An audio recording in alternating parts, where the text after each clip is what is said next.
Bihar assembly ఎన్నికల నేపథ్యంలో Jan Suraaj party వ్యవస్థాపకుడు ప్రశాంత్ కిషోర్ ఆసక్తికర వ్యాఖ్యలు చేశారు.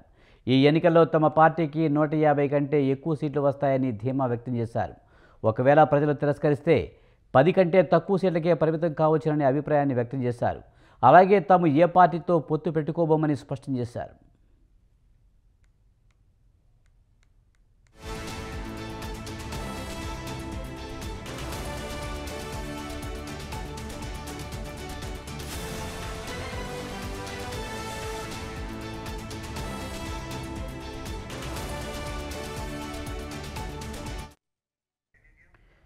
ఎన్నికల్లో ఎన్ని సీట్లు గెలవచ్చునని అంచనా వేస్తున్నారని ప్రశాంత్ కిషోర్కు ప్రశ్న ఎదురైంది.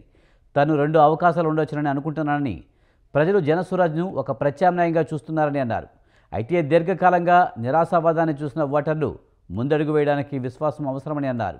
తాను ఎన్నికల్లో పోటీ చేస్తానని ఎన్నడూ ధృవీకరించలేదని, ఒకవేళ పోటీ చేస్తే కర్గహార్ నుంచి బరిలో ఉంటానని చెప్పానని తెలిపారు. తానేమీ ఎక్స్ ఫ్యాక్టర్ కాదని అన్నారు.